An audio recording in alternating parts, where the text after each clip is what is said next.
Bom dia pessoal. Obrigado aí pela presença. Eu não vou declinar de mencionar todos, porque todos aqui têm a mesma importância nessa discussão que nós vamos fazer. Só para as pessoas aqueles que não se inteiraram bem do assunto, há uma situação. Nós criamos aqui, aprovamos na Câmara uma lei de minha autoria, que vocês receberam uma cópia aí, acho que está distribuindo algumas aí, é a questão da internação involuntária. Por uma questão de legalidade, até por orientação aí do Dr. Pelarin, Dr. Tanone, Dr. Romani, há um vício de iniciativa na minha lei, né? O vício de iniciativa é aquela prerrogativa que não é do legislador, que é exclusiva do Executivo. Tendo em vista o mérito que praticamente, logicamente, tem divergência, mas foi praticamente unanimidade, poucas manifestações contrárias à internação involuntária, respeitando aqueles que são contrários, logicamente, o prefeito Edinho Araújo nos orientou e por decreto, por um decreto, ele me nomeou como presidente de uma comissão, de um conselho, para a gente tentar, entre nós, ouvindo a todas as entidades, para poder fazer um projeto legal, constitucional, que possa resolver essa questão de legalidade, a questão de mérito, né, reconhecendo a importância de trazer esse tema para a Câmara Municipal, que já foi reconhecida por todos, que a Câmara se envolveu nessa questão. Então, o objetivo da nossa reunião, ela é bem, vamos dizer assim, é bem prática, né? Não é uma reunião de fazer politicagem, não é reunião para fazer discurso, não é nada disso. Nossa reunião, e esse conselho foi criado para realmente achar uma solução. Tá? Então, nesse primeiro momento, o que nós vamos fazer? Logicamente, que agradecendo, nós convidamos 28 entidades. Algumas, através de ofício, se manifestaram que não poderiam participar, por um motivo ou outro. Doutor Tanone, faz favor. Mas você vê que é um tema realmente, numa segunda-feira, 9 horas da manhã, tudo bem, doutor? Você vê que realmente, acho que deu unanimidade, quase unanimidade das pessoas que foram convidadas, inclusive as entidades. Então, é um tema que nós temos que trazer, nós que fazemos política pública, acho que todos nós aqui fazemos política pública quase, não podemos fugir dessa responsabilidade, fugir desse tema, né, que nos aflige, acho que a todos. Ninguém está acomodado com a situação que nós estamos vendo na rua de Rio Preto, e não é vamos dizer assim, não é uma exclusividade nossa. Quem viaja vê que onde você vai há esse tipo de problema com essas pessoas em situação de rua que precisa de um apoio, desse acolhimento. Então nós precisamos achar, vamos dizer, a nossa lei, ela não vai resolver tudo, lógico que não vai, mas o importante é você procurar tentar amenizar, tá bom, pessoal? Então, num primeiro momento, o que nós vamos... vai ser meio que assim, a jato, porque todos nós temos as suas obrigações também, você vê tanta gente para poder se manifestar. Mas o objetivo, nessa primeira reunião, podemos ouvir algumas pessoas, mas é que cada um possa fazer, dentro do seu conhecimento do tema, possa fazer uma minuta, né? Como nós já recebemos aqui, até agradeço a antecipação dessa minuta que foi me entregue hoje. Essa minuta foi entregue, assinado pela FENAPAC, pela Comad, pelo Sincomércio, por Clínica Especializada, Grupo Força Tarefa, Pastoral da Sobriedade, Centro de Reabilitação, GCM, através daí o Montenegro representando e outros companheiros, e o Frei Lucas. Quer dizer, uma minuta. Então, esse é o objetivo nosso, tá?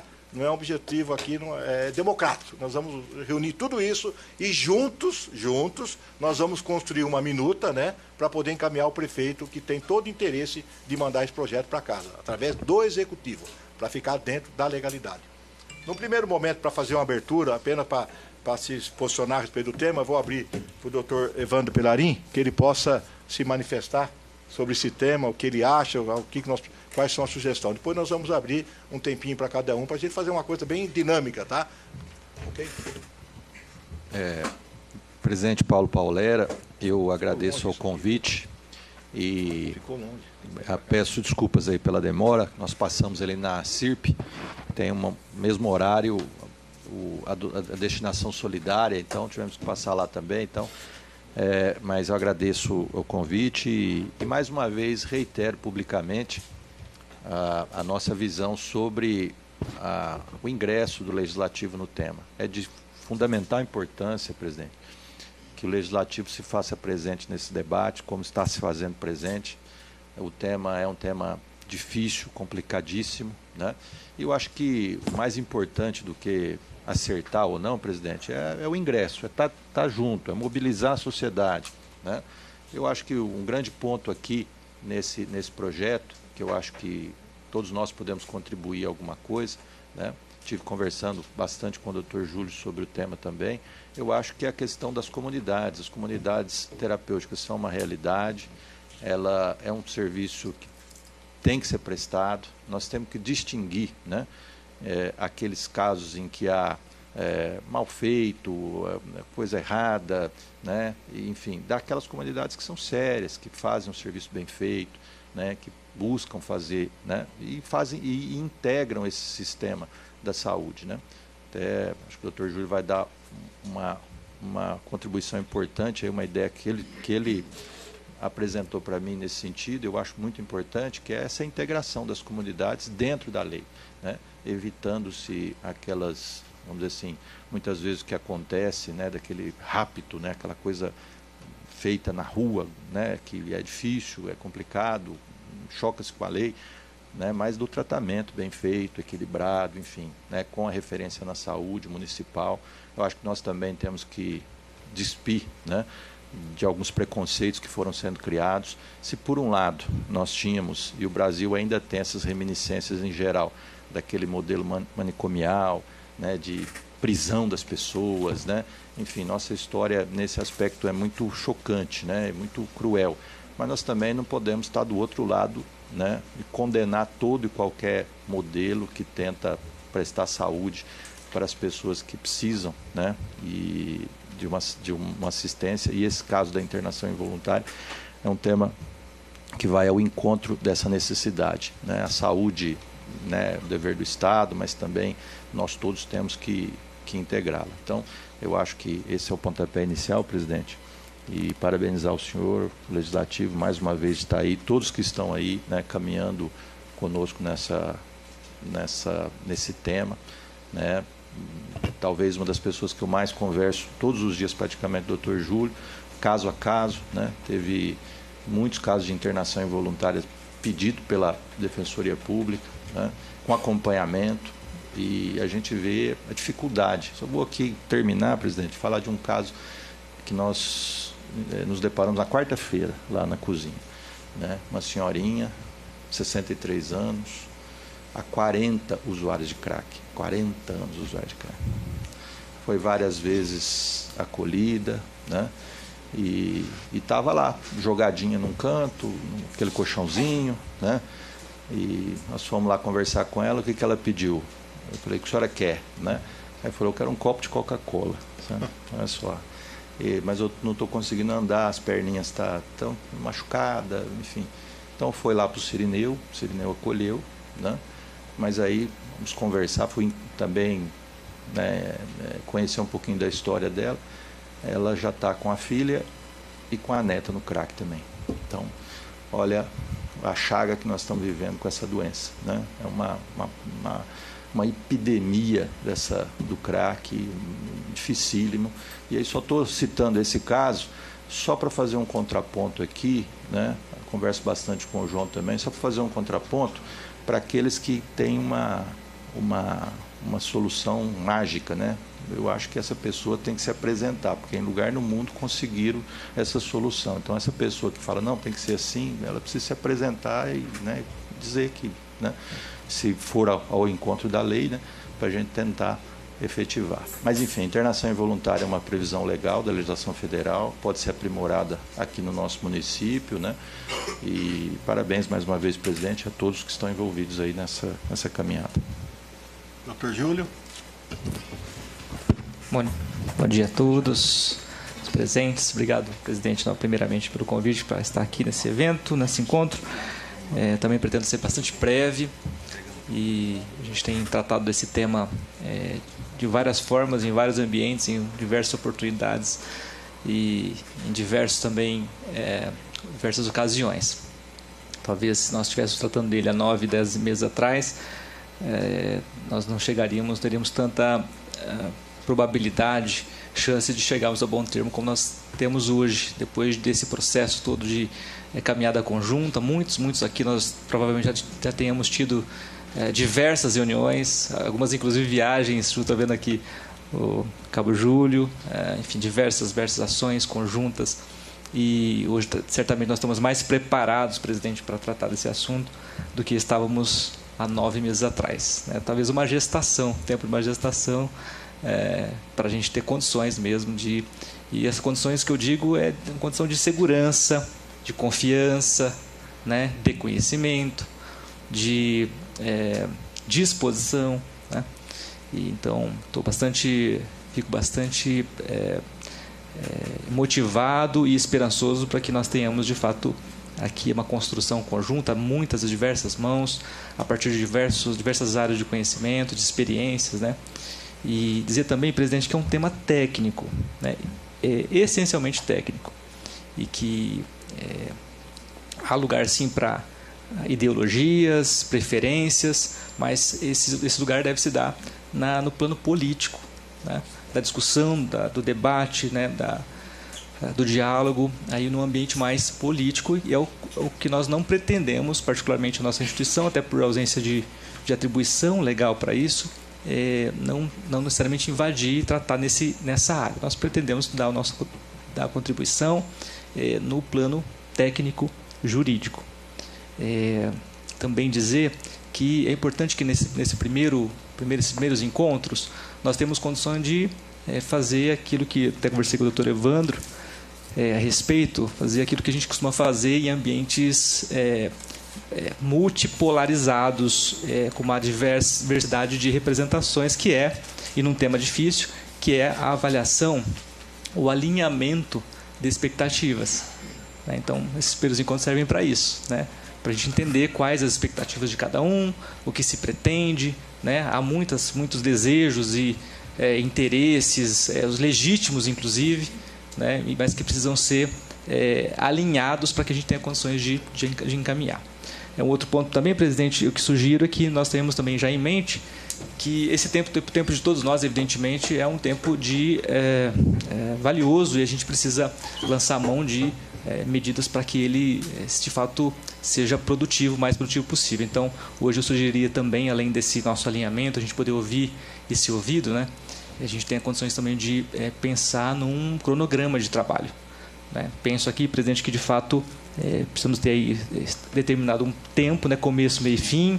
Estou falando aqui 90 dias, no máximo 120 dias de trabalhos, de repente identificarmos quais são as prioridades, e não podem ser muitas, porque se forem muitas, nenhuma é prioridade, pelo menos 2 ou no máximo 3 prioridades. Então, responder o seguinte: qual que é a prioridade 1? É a regulamentação no plano municipal do processo, enfim, da internação involuntária? É possível? É possível. Então, o município pode bastante, mas não pode tudo nesse tema. Nós temos experiências e a gente tentou, de alguma forma, aprofundar o estudo desse tema. Então, o município pode, de fato, legislar em matéria de saúde, mas desde que seja no plano e a partir de uma realidade local, para regulamentar o seu atendimento em determinado assunto, determinada espécie de política, mas no plano municipal. O município não pode legislar de forma geral em matéria de saúde. Então, talvez um dos óbices do projeto de lei anterior justamente foi esse, porque, de alguma forma, ali tratava-se de uma legislação que reproduzia em termos gerais. Um outro, e aí me parece que é um dos motivos pelos quais eu tenho bastante esperança nessa organização, nessa iniciativa da presidência da Câmara, é justamente que na regulamentação no plano local é possível fazer muita coisa importante, que é o que de fato acontece no dia a dia dos municípios, porque são nos municípios que o serviço de fato é prestado, embora haja os convênios, a ação do poder público estadual e da União, mas é o município que a coisa acontece. Então, é possível fazer uma boa regulamentação, e nesse tema, a partir da compreensão, do entendimento da nossa realidade local, dos nossos equipamentos, dos nossos serviços, dos nossos profissionais, e principalmente da demanda que nós temos no plano local. Qual que é a demanda mais importante no tema internações, de saúde mental? E, por fim, eu vou repetir, e acho que é um ponto que eu pretendo emprestar aqui nesse trabalho é justamente esse: a gente não perder a oportunidade de regulamentar, se for regulamentar no plano local, e dizer que, se nós formos tratar, né, da questão das clínicas de atendimento em saúde, né, que aí ela seja tratado de forma paralela, né, porque ela tem uma conotação própria, que é a iniciativa e atividade da iniciativa privada. Então, ali ela tem uma outra, outro regime jurídico que se aplica. É da legislação privada, né? É Código Civil, é a Constituição em pequena parte, mas basicamente é Código Civil. São as relações privadas com alguma regulamentação de legislações esparsas. Então, ali o desafio é um pouco maior. Quando a gente vai tratar de internações de natureza forçada, né, compulsória ou involuntária, envolvendo o Sistema Único de Saúde, nós temos uma gama de legislações, inclusive de normativas do próprio Sistema Único de Saúde. São legislações normativas complexas, que têm uma história, né, que nós precisamos conhecer primeiro, né, até para que não haja risco de suspensão, por exemplo, de repasses, de quebra, por exemplo, dos planos de trabalho do município, né, em relação àquilo que a União financia. Então, assim, estou dando aqui um pequeno, assim, adiantamento do desafio, né, mas já sugerindo que sejam temas tratados em paralelo.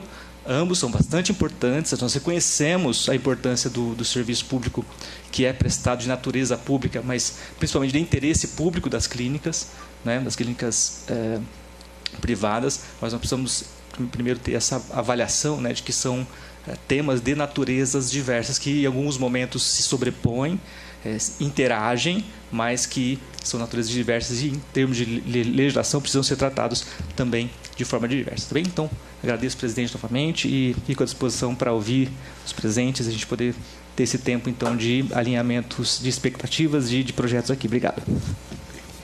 Bom, eu vou abrir a palavra. O William já tinha suas membros. Nós vamos ter que ser uma... Pois não. Ok. O William tinha se colocado. A gente vai ter que ser um pouco breve, né? Porque realmente são muitas pessoas. Aquele que quiser se manifestar, dá um tempo aí de uns 3 minutos aí, que possa dar uma explanação daquilo que as pessoas que estão aqui representando as entidades, principalmente, né, possam se manifestar da maneira que vocês entendem esse tema, né? Aqueles que quiserem se manifestar. Já dentro dessa linha, nós tínhamos programado uma reunião para daqui 15 dias, mas talvez seja um tempo um pouco pequeno. Então, nós vamos programar uma reunião para daqui 30 dias, para que na próxima reunião a gente possa trazer alguns estudos, algumas orientações, alguma minuta daquilo que as entidades pensam, para a gente ir juntando tudo isso, e depois aí vai ser uma questão jurídica, né? Que aí entra o doutor Pelarim, entra os advogados, entra o doutor Júlio, que vai tratar mais da questão jurídica, para a gente poder fazer a coisa legal e encaminhar o prefeito. Então, eu vou ver a palavra 3 minutinhos, depois daquele que quiser se manifestar. O William, pode falar? Quer o microfone? Esse aqui. Bom.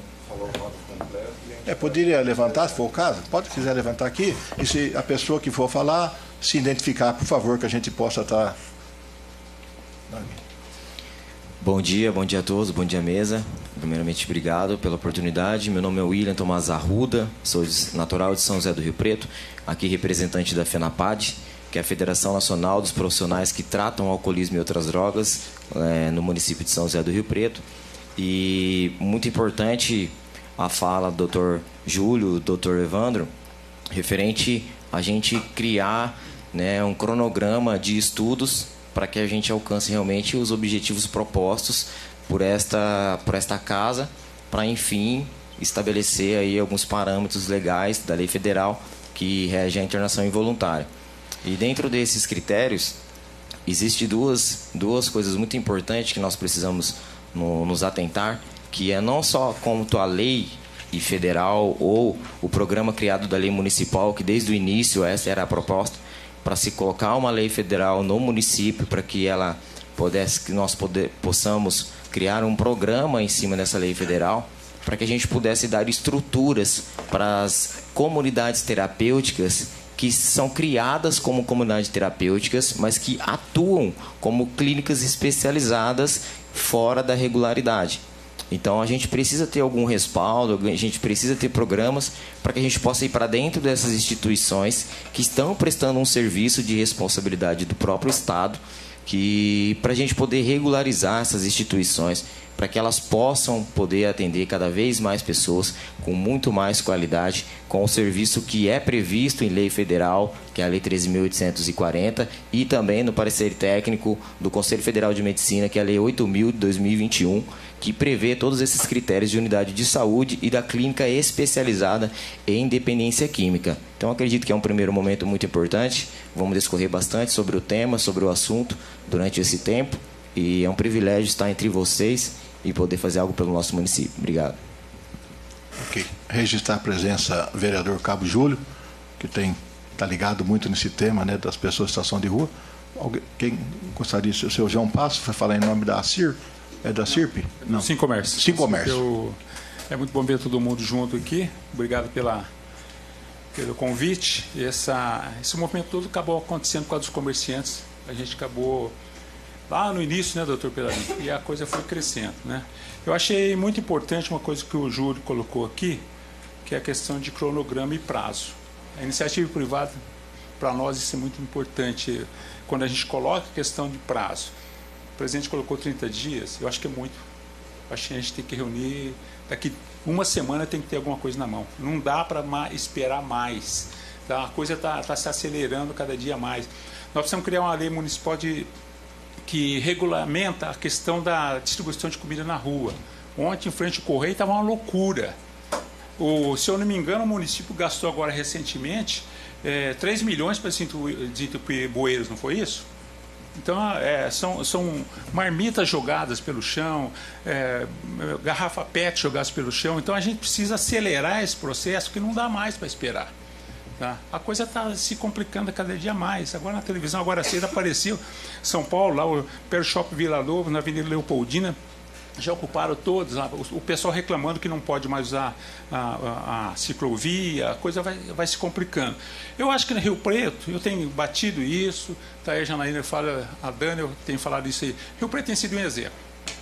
A gente tem batido, a gente tem brigado muito, mas Rio Preto está na frente. A gente tem conseguido conter muita coisa e a gente vai ter que acelerar para conter mais. Não dá para ficar esperando muito tempo, presidente. A gente tem que acelerar. Essa proposta do Júlio, que nós temos que ter começo, meio e fim, eu acho que é muito importante. A gente tem que criar cenário. Qual é o cenário hoje? Nós temos um cenário que a gente está vendo que do jeito que está. Se a gente não tomar uma atitude, vamos imaginar outro cenário daqui 1 mês, 2 meses, vai piorar. Ou pode ter um cenário de melhora. Então, nós estamos aqui com a GCM, Polícia Civil, Polícia Militar, todo mundo aqui. Nós sabemos que existe um grupo de pessoas que moram na rua. Entre esse grupo, nós temos os doentes que precisam ser tratados. Temos sim. Essas pessoas que perderam a consciência. Então, alguém tem que pensar por elas. Não tem como. Precisa ser internado. Nós temos aqueles que perderam casa, que perderam família, que a secretaria está criando vínculos. Acho que nesses 2 meses, uns 70, 80 já voltaram, né, para trás. A Secretaria de Saúde está com consórcio de rua, está tentando tratar as pessoas, mas com dificuldades. Eu acho que nós temos que acelerar esse processo muito. Nós nos reunimos aqui, com o William, o Dr. Fábio, sempre baseado na questão, respeitando a Lei Federal de Internação. Eu acho que nós temos que bater na questão do tempo. Cronograma. O mais rápido possível.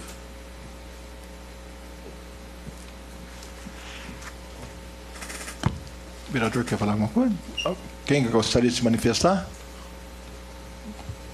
Gostaríamos de ouvir, é bom, importante. Nosso tempo não é muito grande, mas é importante ouvir. Posso falar daqui? Só se identificar, por favor, para ficar mais. Bom dia, meu nome é Cristiana, eu sou da Vigilância Sanitária de São José do Rio Preto. Né? Trago aqui a questão referente mais à questão dos estabelecimentos. Nós já possuímos regulamentações federais, estaduais, referentes ao tema. Né? Estamos trabalhando agora uma questão municipal.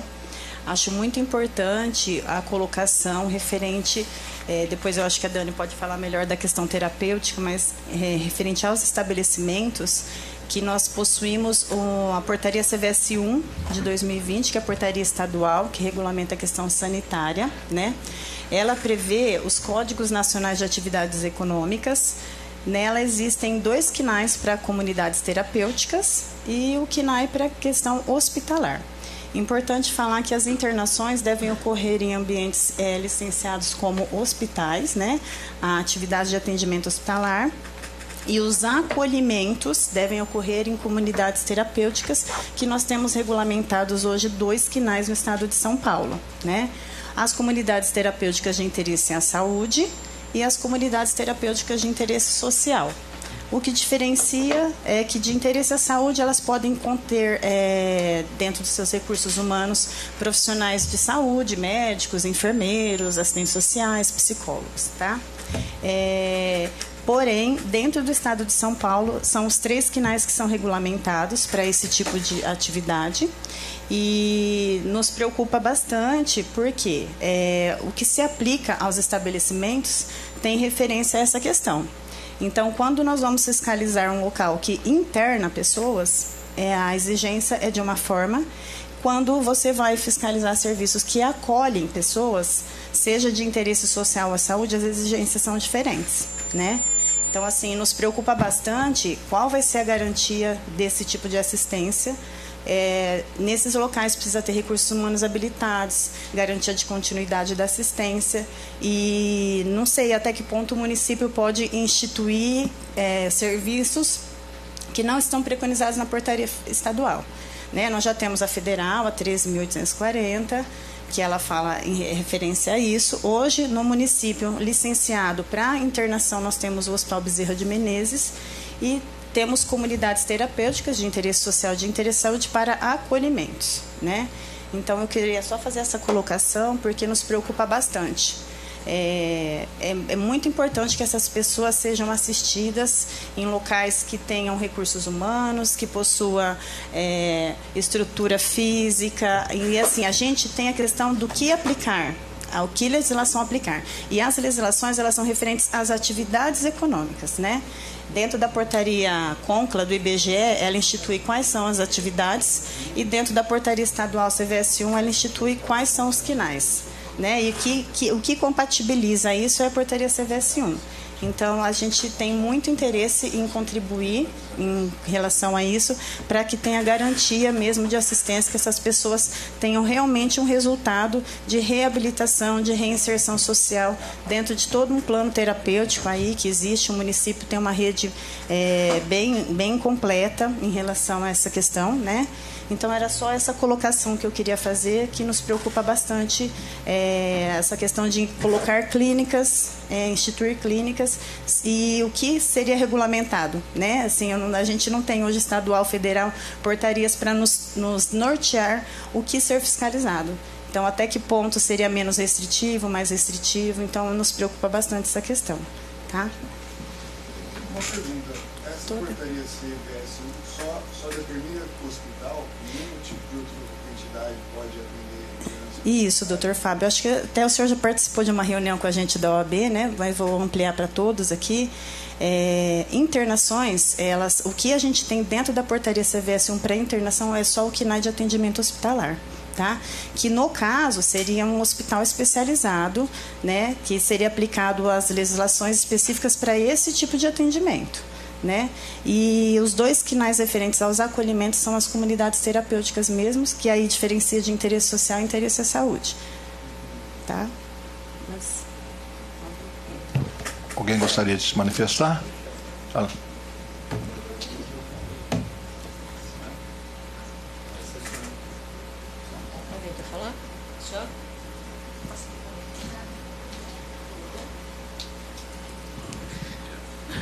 Bom dia a todos. Eu sou assistente social, cuidadora de idoso, um monte de coisa, preso, morador de rua.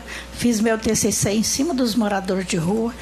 Nossa professora está aqui, confirma. E eu já tinha conhecimento que onde eu morava, eu já tinha fundado uma ONG de moradores de rua. Eu acho assim, essa clínica, ela não pode ser assim, só uma clínica. Eu acho assim, porque eu tenho experiência de pessoas que foram internadas em outros lugares, deram tanto calmante, que a pessoa ficou na cama inválida. Eu acho que tem que ter psicóloga, né, espiritual, coisas de Deus, porque a pessoa, ela fica assim. Eu sou professor de ensino religioso de preso também. Então, eles ficam assim, o que mais me dá força é a energia, pensar que Jesus está comigo, vai me dar força. E tem clínica que só dá calmante. A pessoa vai para casa, ela fica na cama até morrer, porque ela não chega nem falar, ela não consegue beber água sozinha, não consegue fazer as necessidades, porque toma calmante demais. Eu acho que uma clínica assim, eu acho que não é válida, porque eu já conheço e faço esse trabalho há 30 anos. E sigo as pessoas que são internadas. Que eu sou cuidador de idoso, às vezes as pessoas me chamam para cuidar. O que aconteceu? Por que ela está assim? Tomou calmante demais, a pessoa está inválida, chega a morrer, não fala, fica bobejando, não consegue falar nada. Então, eu acho que essas clínicas não podem ser só assim, calmante. Tem que ter a parte espiritual, tem que ter todo um conjunto. Tá? Obrigada. Uma pergunta? Eu acho que a colocação da Cristiane foi muito boa. A contribuição dela foi muito boa. Parece que tem a internação pode ser feita em hospitais ou unidades de saúde, não é isso? Então, não poderíamos trabalhar com a hipótese de selecionar clínicas que tenham condições de transformar em unidade de saúde para os primeiros recebimentos? Precisa ter atividade econômica constituída para isso. Isso é feito através do sistema federal e estadual. Então, hoje, o que a gente tem é ambulatorial. Não consigo falar muito alto. Melhor microfone. Então, assim, quando a gente cita clínicas, né, são nomes fantasias, né? Então a gente tem as atividades econômicas constituídas. Então toda empresa, quando ela vai criar um CNPJ, ela tem que declarar que atividade ela vai exercer. Essas atividades, elas são regulamentadas via federal e estadual. E então, assim, quando a gente fala clínica, são nomes fantasias, né? Que vulgarmente a gente entende clínica como serviço ambulatorial, que a pessoa consulta, vai embora, não tem o acolhimento ou a internação, que o pessoal chama de regime de internato muitas vezes, né? Então, para você acolher, para a pessoa morar, residir, ou para você internar, que você tem que ter as garantias de assistência à saúde, principalmente de continuidade, porque são pessoas que geralmente são debilitadas ou que precisam de uma assistência contínua, às vezes até uma transferência para um setor de referência de UTI ou coisas assim. Então, hoje, nós não temos uma clínica constituída, um CNAE específico constituído para isso. Mas poderíamos ter. Então, teria que ser a nível estadual ou federal e estadual. A gente não tem onde enquadrar, o que principalmente federal. Porque o Estado, ele usa... Essa portaria CVS 1 que ela fala é a portaria do Centro de Vigilância Sanitária, que é um órgão estadual legislativo que dá as normativas para a vigilância sanitária e licenciar os estabelecimentos. Ela usa como base os códigos de atividades federais, né? Do CONCLA, que a Cristiana falou, é um setor dentro do IBGE que determina as atividades econômicas no Brasil. Então, ela expôs as atividades que tem hoje, relacionadas à internação. Hoje só tem hospital, atendimento hospitalar. Em regime existe regime dia, regime especializado e hospital geral, né? Então, hoje, quando a gente vai licenciar um estabelecimento, a gente tem que seguir a legislação para a atividade que ele está se propondo. Então, a gente usa essa base de dados de códigos de atividades existentes, que para essa categoria que está sendo implantada por essa nova lei, não existe. Então, seria a nível federal a criação de uma atividade. A partir do momento que uma clínica ela queira se enquadrar nisso, ela vai ter se transformar num hospital. Ela vai ter que se regularizar como uma atividade hospital especializado. É uma atividade. É possível isso. Sim, é possível. Nós podemos fazer convidar as clínicas. Sim. Isso.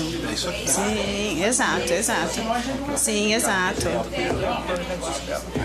Tecnicamente, super interessante. Tem que ter terapeuta. Isso. Acho que é por aí que a gente tem que ver. Deixa eu colaborar um pouco nessa discussão. Sim. Bom dia, pessoal. Bom dia. Sou a Janaína, todo mundo me conhece da assistência social, mas estou representando o Conselho de Psicologia aqui. Sobre esse assunto, João, eu tive esses dias conversando com o Sérgio Clementino por uma outra situação enquanto Conselho de Psicologia. O Sérgio Clementino, todo mundo sabe, é o promotor do Difusos. E o pessoal das clínicas tem sentado e conversado com ele, né? Porque, inclusive, ele coloca desse impedimento legal que existe do reconhecimento, né? E aí, a gente está para fazer um evento, viu, Cris? Eu ia falar contigo, com o pessoal das clínicas e aberto, para esclarecimento. Você é clínica, mas você quer ter internação compulsória ou involuntária. Qual é a condição técnica que você precisa preencher para isso? O doutor Sérgio já se disponibilizou, porque ele tem falado com a FEBRACT. Então, eu acho que assim, tem essa questão que já está posta, viu, João? Que isso pode ser, eu acho que, amadurecido. Essa é uma questão. Veja, olha, como que o Conselho de Psicologia entende, viu, Paulera, essa questão da legislação? A gente entende que tem que ter uma obediência federal. Essa é, né, que você não pode legislar no nível municipal desobedecendo outras legislações. Mas aí quero dizer uma coisa que eu achei que faltou nessa legislação, Paulera, que é o artigo 8º da 13.840, porque nós todos aqui estamos pensando na porta de entrada. Mas ninguém que entra, seja numa comunidade, seja num hospital, não vai ficar o resto da vida lá. E o artigo 8º da 13.840, eles nos leva a pensar qual é a porta de saída. O que eu tenho que ter depois? Porque se eu não construo a rede que vai apoiar esse sujeito depois da internação, ele vai recair na rua e volta o ciclo de internação novamente. Eu acho que o grande desafio nosso tem sido, tá bom, eu internei, liberou. Geralmente eles estão com rompimento de vínculo familiar, muito tempo afastado das questões das rotinas de trabalho. Alguns estão tão sequelados que já nem têm condição mais. Então, a gente precisaria pensar aqui no município sobre o artigo 8º. Se você pudesse colocá-lo na íntegra, Paulera, eu acho, e aí depois fomentar, né? Fomentar essa discussão, que eu acho que a gente precisa falar disso mesmo no município, que é que serviços que a gente precisa ter para um pós-depois, em acordo com a condição que esse sujeito sai da internação. Porque podem sair pessoas aptas para a condição de trabalho e tudo mais, mas também como aquela senhorinha, né? Famosa Dona Sônia, né? Ela tem que pular de idosos, porque a gente precisa pensar isso tudo. E o depois? Tá? Então, acho que assim, se pudesse, o Conselho de Psicologia faz a solicitação da inserção na íntegra do artigo 8º, tá bom? E nos colocamos à disposição, junto com o Dr. Sérgio Clementino, que a gente já vem fazendo essa discussão, e com o pessoal da saúde e da vigilância, para a gente ampliar o debate sobre, sobre as clínicas particulares, tá bom?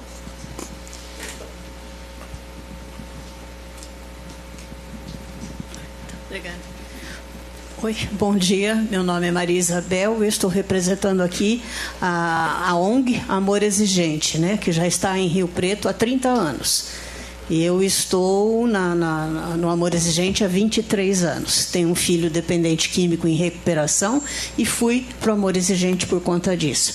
Gostei muito da sua observação, gostei da observação da Janaína e venho ao encontro do que a gente pensa, né? Então, como ele disse, começo, meio e fim e rápido, né? Porque estamos todos aqui com vontade, né, de fazer alguma coisa. Então, seria realmente, como seria esse meio, né? O que faríamos pela nossa experiência? Nós temos várias áreas de trabalho no Amor Exigente. Nós trabalhamos com a família, com a sobriedade, com a prevenção, com o Sempre é Tempo. Então, nós temos não só material, mas como capacidade, condições de entrar num trabalho integrado, que eu luto luto há muito tempo por trabalho integrado, com as secretarias. Quer dizer, o que nós vamos fazer com esse dependente que sai com condições, mas e também com a família dele, que não sabe o que fazer? É a família que dá o grande respaldo, né? Além da sociedade, é lógico. Então, eu me coloco à disposição, toda a nossa... Eu faço parte também da Prevenção Nacional da Federação, coloco toda a nossa experiência à disposição de vocês e acho que nós vamos conseguir, sim. Muito obrigada.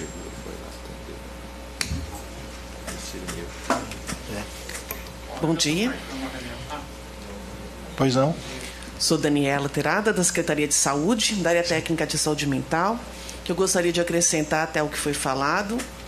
Considero as colocações do Dr. Júlio muito pertinentes. A gente precisa separar, porque não são a mesma coisa, não trabalham sobre as mesmas normas, sobre os mesmos fluxos. A internação geral, que a gente, né, precisa organizar, sim, para atender mais pessoas que precisam, e com os desfechos de saída, como bem colocado também pela Janaína. Com relação ao serviço privado, que tem que ser visto, só fazendo um esclarecimento, acrescentando ao que a Cristiana e a Karina já colocaram, não é burocracia quando você pensa que tem que ter uma normativa sanitária. Tá? No primeiro momento pode parecer que a gente tem que simplesmente fazer algo burocrático. Mas é a norma que ela é pensada tecnicamente. É isso que vai resguardar a qualidade do que é dado ali dentro. Então, quando alguém tipifica a equipe, como tem que ser as instalações, o tipo de atendimento que vai ser prestado, isso vai dar lastro de segurança de saúde, vai ajudar também a resguardar direitos, porque a norma, apesar de ter nome de sanitária, ela pensa também nos direitos do paciente, né, dos familiares, enfim, das pessoas que dele usufruem, a segurança da equipe também. Então, quando a gente não tem a previsão da norma, a gente também não tem a previsão de uma fiscalização sanitária adequada e, consequentemente, você também não consegue enquadrar a pessoa que violenta, né, os pacientes. Infelizmente, vários serviços fizeram isso por despreparo, né, porque, enfim, essa é a diferença do acolhimento, porque ele sempre pressupõe que a pessoa está indo voluntariamente. Então, você tem que ter uma instalação pensando em pessoas que podem entrar e sair no momento que desejarem. E quando a gente fala de uma internação involuntária, eu estou pressupondo um paciente complexo, que está muito afetado pela sua condição mental, pela sua dependência. Normalmente, são pacientes de agravos clínicos importantes pelo abuso de drogas. Então, essa instalação ela tem que ter respostas para isso. Porque cuidar mal cuidado não é resguardar a integridade e a vida desses pacientes. Então, só clareando que pode parecer uma burocracia, mas quando a Anvisa idealiza essas normas, ela está pensando em todas essas questões que vão resguardar, de fato, a saúde e a recuperação do paciente. Bom dia a todos, eu sou o psicólogo Pedro Gonçalves, eu estou representando algumas clínicas especializadas e também a FENAPAD, que é a Federação Nacional dos Profissionais que trata alcoolismo e outras drogas. Eu vi algumas pessoas falando sobre tratamento início, meio e fim. Nós da psicologia entendemos que é óbvio que o tratamento ele precisa ser efetivo. A ressocialização ela tem feito, inclusive, por algumas instituições. Nós já sentamos com o Sérgio Clementino falando sobre essa possibilidade de fazer a reunião com as comunidades. O trabalho das comunidades, eles foram se adequando ao tempo. É óbvio que nós não temos uma normativa e nós estamos nessa discussão, inclusive, para isso. A FEBRACT ela vem atendendo as comunidades terapêuticas e a FENAPAD atendendo algumas instituições que é de internação involuntária, que o pós-tratamento ele tem sido feito de uma efetividade um pouco diferente, que é a ressocialização. Entendemos que essa primeira reunião que nós estamos fazendo, ela vai trazer resultados daqui a alguns meses, como o João mesmo falou que precisa ser rápido, e nós estamos costurando esse caminho para que essa primeira reunião, acho que foi a Janaína que comentou, que precisa ser feita entre as comunidades terapêuticas, nós tentamos reunir com as comunidades para mostrar para elas essas normativas, de que essa unidade de saúde ela precisa ser feita para que a internação involuntária ela venha a ter realmente esses direitos de serem feitas. Inclusive nós temos aqui a Vanessa, que é de uma instituição E na última reunião ela falou exatamente isso. Ela falou: nós estamos dispostos com as clínicas e comunidades terapêuticas para trazer essa regulamentação para o nosso município. A ideia hoje é exatamente essa: é fazer com que as reuniões elas venham trazer resultados satisfatórios e conversar ouvindo todos, né? O objetivo é exatamente esse. Muito obrigado. Registrar a presença do Jair Moretti, chefe de governo, representando aqui o Edinho Araújo, que está em Brasília. Ele passou um zap que gostaria de estar aqui, mas está numa convenção lá com os prefeitos, né? Ele me chamou a atenção, falou: você não foi lá? Brincadeira, então tá correndo, é importante. É importante a presença do executivo, mostrar aí o interesse que o executivo tem no tema, né? William. Bom dia novamente, pessoal. Eu achei, foi muito interessante. Eu acredito que ao longo desses anos, as falas que aconteceram aqui agora, elas foram buscadas intensamente, e hoje a gente conseguiu aí, somente com alguns momentos, ter grandes avanços já em relação ao contexto da dependência química, das internações e do acolhimento, né? Diferenciar o acolhimento da internação, as unidades que prestam esse serviço. Eu vou de encontro o que a nossa companheira, eu esqueci o nome, é Flávia? A Cristiana falou, da vigilância sanitária, porque realmente é isso que acontece. A portaria, não sei referente à vigilância sanitária, mas tem a portaria da União que ela regulamentariza a clínica especializada. O número é 009, que ela dá esse critério básico para a clínica médica especializada. Se vocês me permitem, 1 minuto, eu vou passar para vocês, para a gente estudar o que nós vamos falar daqui em diante, porque a portaria número 375, de 5 de agosto de 2022, ela diz assim: atualiza no Cadastro Nacional de Estabelecimentos de Saúde do CNES o serviço especializado de atenção psicossocial, incluindo o tratamento em regime de internação para transtornos mentais e dependência química. E aí, logo lá abaixo, ela diz assim: serviço especializado 115, atenção psicossocial. Serviço especializado, classificação 009, tratamento de regime de internação para transtornos mentais e dependência química. Conceito: clínicas especializadas que ofertam clínicas psiquiátricas que ofertam tratamento em regime de internação nos termos das leis 10.216 e 13.840/19 para transtornos mentais e dependência química. Devem dispor de ambiente médico, com médico plantonista 24 horas, e podem dispor de ambientes terapêuticos não medicamentosos. Acredito que aqui está o viés da nossa conversa e dos nossos estudos, para que a gente possa, né, identificar. E nós já sabemos quais são as instituições que tem no nosso município, inclusive na região, que estão dentro da normativa RDC 29, como comunidade terapêutica, mas que atuam como uma clínica especializada, para a gente trazer esse pessoal para perto e para a gente colocar essas normativas e essas portarias para que eles possam se regularizarem, se é essa a ideia de permanecerem atendendo esse tipo de serviço. E se essa não for a ideia, e aí eles vão ter que regularizar dentro do que diz a RDC 29, e do contrário, paramos de falar sobre isso com esse pessoal e daremos importância para aqueles que realmente querem executar um serviço de excelência, com eficácia, com quadro clínico e profissional, né, como pede em todas as legislações, inclusive as portarias que são muito recentes, até essa que eu falei agora é de 2022, o parecer técnico do Conselho Federal de Medicina é de 2021, a Lei 13.840 é de 2019, então nós estamos todo mundo estudando e vamos estudar muito ainda para chegar num critério mínimo de uma unidade de saúde especializada para dependência química. Mas isso só vai acontecer se a gente deixar um pouquinho a vaidade de lado, se a gente deixar um pouquinho mais o que já aconteceu de ruim no nosso passado referente a essas instituições e passar a ter um olhar mais criterioso e mais de amor para que essa internação involuntária ela seja realmente não só um ato médico, mas que ela seja um ato de amor, com estruturas qualificadas, com estruturas benéficas ao tratamento, que dê respostas, como a Daniela Terada disse, que dê respostas ao tratamento para essas pessoas que tanto precisam de ajuda. É um privilégio estar entre vocês novamente, confirmo isso, porque é um marco histórico que nós estamos fazendo em São José do Rio Preto.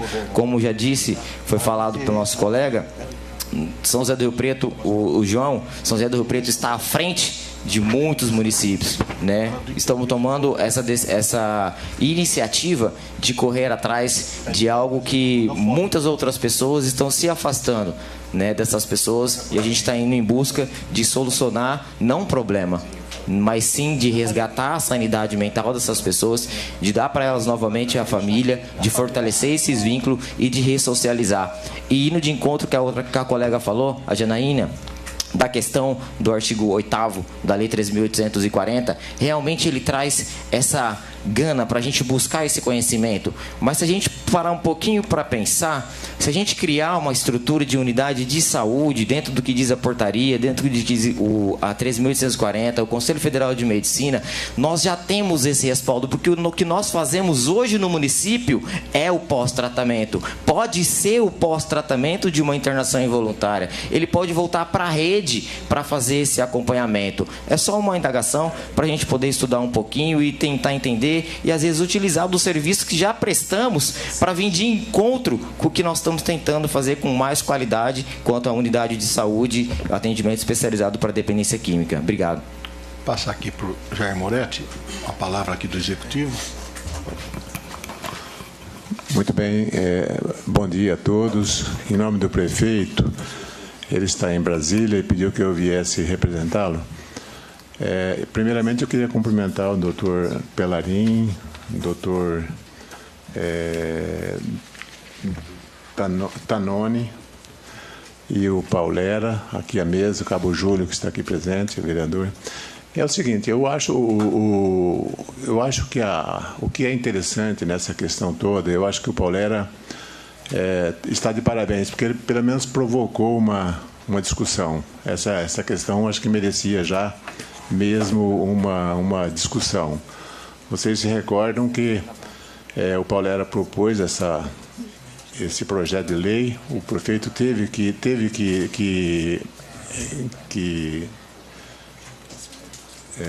eu estou com um problema de pós-Covid, estou começando a esquecer as coisas, viu? Mas vocês não reparam não, tá?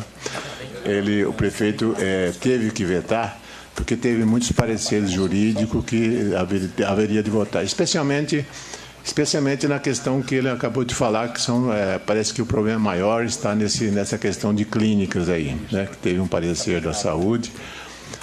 Mas eu não sei, eu acho que merece realmente esse estudo para saber se é possível transpor essa questão. Eu acho que foi dado um parecer da saúde, bem fundamentado, inclusive, com relação a isso, mas eu, particularmente, isso é uma opinião particular minha. Não estou nem autorizado a me meter nesse assunto, que é uma questão muito técnica, mas eu também acho, eu penso, não sei qual que é o pensamento da mesa, eu penso que realmente a clínica não pode e tal, mas vem cá, mas e se houver uma exigência bem fundamentada desta clínica? Ora, vocês poderão acolher as pessoas, desde que, aí o desde que 2 pontos, né? Aí, tem que ter isso, tem que ter aquilo, tem que ter aquele outro, tal. Quem estiver enquadrado, fica autorizado a receber. Quem não estiver enquadrado, não está autorizado a receber. Agora, o que é fundamental, eu acho, e é aí que está o grande nó, nós temos um problema para resolver, não é especial do Brasil, de Rio Preto, é do Brasil inteiro. Isso eu tenho, os lugares que eu vou, eu percebo, lá em Ribeirão Preto mesmo, viu, doutor, eu tenho um filho que mora lá, ele fala, olha, aqui em Ribeirão é o caos, está da mesma forma, está pior que Rio Preto. Eu tenho um filho em Brasília, diz a mesma coisa, aqui é o caos também. É um absurdo a quantidade de pessoas que está na rua hoje e, com certeza, sem condição de decidir por si. Essa é a grande questão. Mas os direitos humanos, não sei o que, a gente não pode obrigar, tal. Não sei. Mas uma coisa tem que ser feita. E é para isso que nós estamos aqui, para começar esse estudo, e desde que a gente consiga enquadrar na legalidade, nós temos que... Não tem jeito de legislar sem que esteja enquadrado dentro da legalidade. Mas se houver essa possibilidade de esse enquadramento na legalidade, eu particularmente, o prefeito Edinho, somos muito favoráveis e, inclusive, já quero, já de pronto, viu, Paulera? Eu acho que você provocou pela primeira vez que eu estou vendo aqui, realmente uma coisa séria, uma provocação do Legislativo para discutir com profundidade a questão. Então, está de parabéns e o que for decidido, por vocês, eu acredito que o prefeito vai acolher. É claro que a iniciativa tem que ser do Executivo, mas o que for decidido aqui, o prefeito vai acolher e vamos enfrentar, inclusive, até eventualmente os tribunais para ver se pode, se não pode e tal. Mas eu acho que parece-me que o prefeito tem essa disposição, ok? Muito obrigado. Passar para o doutor Evandro, por favor. Eu acho que o Jair colocou um fato muito importante aqui para nós, assumir o desafio. Eu tentar fazer uma analogia aqui para a gente provocar o nosso juízo crítico, nosso pensamento na questão. Claro, ponderando, evidentemente, que a condição do juiz, quando vai julgar, é diferente, né? Todas as garantias e que a lei dá a essa profissão. Mas só para fazer uma analogia aqui e para a gente pensar junto. Eu me lembro quando trabalhava em Fernandópolis, que chegou na minha sala uma mãe e um pai com um menino. Melhor, uma mãe. E ela disse assim: doutor, o senhor acabou o serviço do meu filho e agora ele está sem dinheiro para trabalhar. E aí o dinheiro dele estava sem dinheiro e o dinheiro dele estava ajudando em casa. Eu fui ver o processo dela, do filho dela. O menino dela tinha 13 anos e havia furtado botijões de gás. Nós aplicamos a liberdade assistida, que é uma medida que o ECA prevê e impõe ao orientador que coloque o adolescente no mercado de trabalho. E o adolescente trabalhando lá nas cadeirinhas do padre, que eles chamavam, que era... ganhava um salário mínimo, um pouco mais. E aí, ela falou: doutor, só que a medida tem prazo, né? Terminou em 6 meses. Doutor, e agora? Ele estava... Aí verificamos que ele melhorou na escola, assiduidade, até porque tem orientação e tudo. E agora? Então aí vem uma interrogação. Espera aí, a Constituição que foi alterada depois de 1998, ela diz que o trabalho passaria de 12 para 14, lícito. Mas o ECA, que foi formado na Constituição de 88, quando previa 12, ele fala que o adolescente pode trabalhar a partir dos 12. E manteve, no caso do adolescente infracional. Então, se eu fosse dar uma resposta, e aqui não vai nenhuma crítica pessoal, pelo amor de Deus, não é isso, mas se fosse para dar uma resposta técnica e burocrática, eu simplesmente diria para aquela mãe assim, ó, fala para ele cometer outro crime, que aí ele vai poder trabalhar legitimamente. Fala para ele cometer outro crime. Porque a lei não permite que ele trabalhe aos 13. Mas se ele cometer um crime, ele pode trabalhar aos 13 com objeção educativa. Essa é uma resposta digna? Eu só estou fazendo essa analogia para a gente fazer um pensamento assim. As nossas regulamentações hoje, administrativas, e nós que somos do direito, e repito, isso é fácil para nós que lidamos, não estou fazendo equiparação. Temos Constituição, leis, decretos, normas, essa hierarquia. E aí vem a questão. Com todas as normativas que nós temos hoje, está bom a situação? Estamos resolvendo a situação? Nós temos que questionar isso. Seria fácil a solução se nós não tivéssemos um desafio desse tamanho para enfrentar. Então, acho que o nosso motivo de estar aqui é realmente tentar encontrar uma solução legal, uma solução que aumente a qualidade e a oferta do serviço, né? Eu acho que esse é um desafio mesmo. Esse é um grande desafio na área do direito aqui para todos nós pensarmos, né? Então, repito, e aqui, mais uma vez, pleonasticamente sublinhando né, deixando bem claro, não há nenhuma crítica dirigida a ninguém e ressalvando as garantias que é mais fáceis, claro, para o juiz aplicar a lei.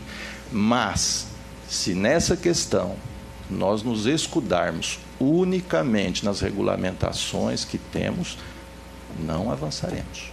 Nós precisamos, e essa disposição que o prefeito está colocando é importante, né?